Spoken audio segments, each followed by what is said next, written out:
देखिए अभी हम मौजूद हैं भागलपुर के सुल्तानगंज विधानसभा क्षेत्र के एक धरती पर, जहां पर आज जनसुराज के सूत्रधार प्रशांत किशोर पहुंचे हुए थे। उन्होंने अपने संबोधन में काफ़ी यहां के जो महिलाएं, पुरुष, युवा एवं बुजुर्ग हैं, सभी को संबोधित और ऊर्जावान करके गए हैं। हमारे साथ कुछ साथी मौजूद हैं जो इस सभा में मौजूद थे। उनसे थोड़ा सा हम बातचीत करेंगे और जानेंगे कि किस तरह का कार्यक्रम रहा और क्या लगता है, क्योंकि इसी वर्ष विधानसभा का चुनाव भी होना है। जैसे जैसे समय नज़दीक आ रहा है, लोगों की सरगर्मी अब तेज हो रही है, अलग अलग पार्टियां बैठक भी कर रही है, सभा भी संबोधित कर रहे हैं। आज प्रशांत जी पहुंचे थे आपके शाहकुंड, ये सुल्तानगंज की विधानसभा की धरती पर, क्या कुछ कहेंगे? सबसे पहले आपको बहुत बहुत धन्यवाद। आपका भी बहुत बहुत धन्यवाद। यह हमारा होम ग्राउंड है और यहाँ पर कार्यक्रम जनस्वराज पार्टी का हुआ है और कार्यक्रम लोगों ने सुना है। अच्छा विश्वास उनके प्रति लोगों का दिखा है, हम भी सुने हैं। लेकिन यह बदलाव कहाँ तक होगा आने वाला समय बताएगा, क्योंकि यह सुल्तानगंज विधानसभा में और हम भाजपा से हैं। क्योंकि यह होम ग्राउंड था, इसीलिए हम इसी ग्राउंड पे पले बड़े हैं, दौड़े हैं, खेलकूद किए हुए हैं, इसलिए हम सुनने के लिए आए थे। अब बाकी हमको जनस्वराज पार्टी से कोई इंटरेस्ट नहीं था, लेकिन हम सुनने आए थे। अच्छी बातों को रखा है और लोगों के बीच अच्छा संदेश दिया।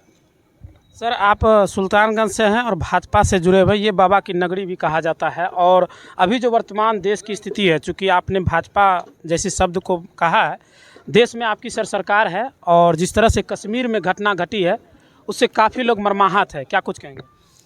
कश्मीर में जो घटना हुआ है वह काफ़ी निंदनीय है, इसमें कोई दो राय नहीं है। लेकिन जो आज घटना हुआ उसमें हम लोग को यह जो कार्यक्रम हुआ, या कार्यक्रम को उस घटना के आधार पर इसको स्थगित कर देना चाहिए था। लेकिन चूंकि वह दूसरे दल का है, चल रहा है कार्यक्रम, तो उनका अपना मर्जी है। हम लोग मर्माहत हैं, हम लोग काफ़ी जिनके परिवार का निधन हुआ है उस घटना में, उसके लिए हम लोग संवेदना व्यक्त करते हैं और उनके परिवार को सच्ची श्रद्धांजलि हम लोग अपने कार्यक्रम के माध्यम से, भाजपा को जो अपना कार्यक्रम चला है, आज हम लोग भागलपुर में कार्यक्रम चलाए थे, सच्ची श्रद्धांजलि के रूप में हम लोग कैंडल मार्च निकाले हुए। कई जगह आज कैंडल मार्च जी, हम लोग भारतीय जनता पार्टी के जितने भी कार्यकर्ता थे सबों ने मिलकर 7:30 बजे से कैंडल मार्च के भागलपुर में हम लोग निकाले हैं। तो हमारा कार्यक्रम चल रहा है और देश में जो आप अभी क्वेश्चन किए हैं कि देश में भारतीय जनता पार्टी की सरकार है, निश्चित रूप से जैसे यह घटना हुआ तो सबसे जो हमारे शीर्ष के नेता हैं मोदी जी हैं, चूँकि हुआ तो कि विदेश दौरा पर था, 1 घंटा शायद हुआ था उनको वहाँ पहुँचे हुए, उनको संदेश गया तो वहाँ से गृह मंत्रालय को फ़ोन किया गया। ऐसे आप लोग न्यूज़ में तो देखे होंगे, चलाते होंगे, और एक्शन की बात हुई है और एक्शन में है सरकार। कश्मीर में जिस तरह से धारा 370 लागू होने के बाद जिस तरह से वहाँ पर माहौल बनाया गया था, केंद्र सरकार भी दावा कर रही थी कि अब जिस तरह से कश्मीर का माहौल है काफ़ी अच्छा हो गया है, वहाँ पर आतंकी हमला अब नहीं होता है, तो लोग का टूरिज़्म भी वहाँ पर बढ़ा था, लोग वहाँ घूमने जाते थे। और जिस तरह से अब घटना सामने आई, चूँकि चुनाव भी आगे में है, तो लोग भाजपा पर सवाल खड़े करने लगे हैं कि कैसे किस तरह से ये जो है अटैक हो। देखिए, टूरिज्म तो वहाँ पे जाता ही है, क्योंकि 370 धारा जब से हटा है वहाँ लोगों में विश्वास जगा है। और यहाँ तक 370 हटने के बाद हमारे कांग्रेस के जो अभी नेता हैं राहुल गांधी, वह भी गए वहाँ पर घूमने के लिए। उनको भी लगा होगा कि पहले का जो स्थिति था वहाँ का और 370 हटने के बाद जो स्थिति है, खुद उन्होंने आकलन किया होगा। अब रही बात घटना का, घटना तो अचानक हुआ है, लोग सतर्क तो था, लेकिन इस तरह का घटना वैसे लोग करते हैं जिनको हम लोग आतंकवादी के नाम से उपाधि देते हैं।